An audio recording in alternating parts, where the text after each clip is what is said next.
अज के थी कान कच्चा होयला अज कामण पाण कची वेरागी हिन बलोच सा अज लात मुनी हुनची बंद कंदे पहाड़ मुझा पैर ज प्या पची ओ लगा दार लतीफ जे तन जी सिक सची वो यदाय जो पाने मिलिया वञी होत सा अज कूंज पुछड़ी कूंज खा वो यदा मुखे खरीद ते खबर चुंबत मुझी बुढ़ी थिया मुखे टुकड़ू पयो हो टकर कई भी गाजी मुखे गजायूं मुझा भजी पिया थम पर रोल मुरलू पान के छॾ जवानी वारा वर वो यान दाना तुझे दरवो वो यदाय नरड़ी चढ़ी रमजान चवई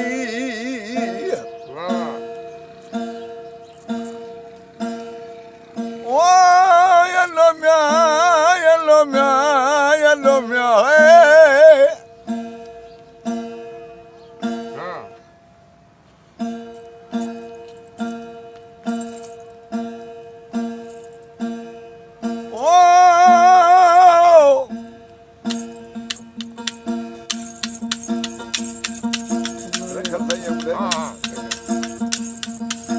लिखो लोह कलम बजो पड़ी दुश्मन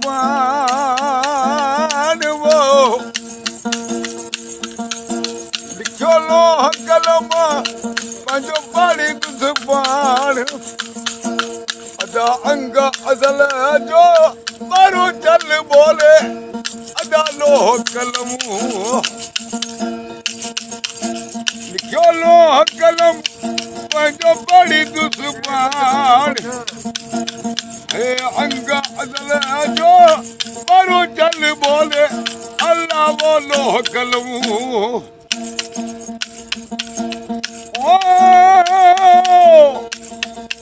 ओ दयन ते नदी सूरत सागी अल्लाह नुक्तो लाहे जानी वो सुपरागी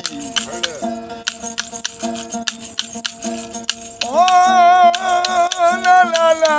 la la la la la la ya la अनत गए नदी सूरत सागी अल्लाह नुक्तो लागे जानी वो दिसो पेरागी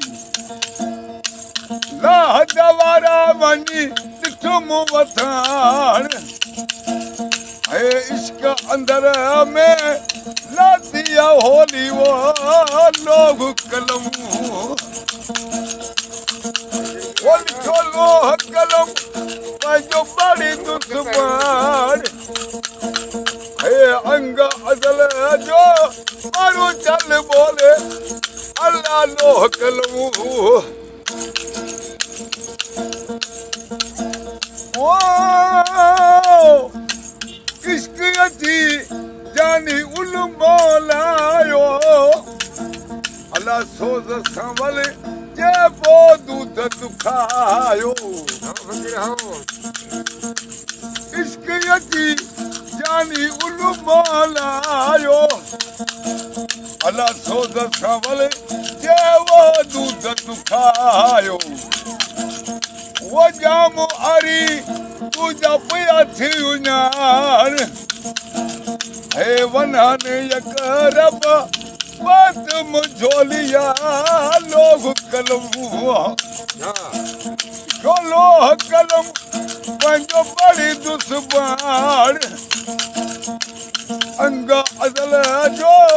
मारो चल बोले अल्लाह लोह कलम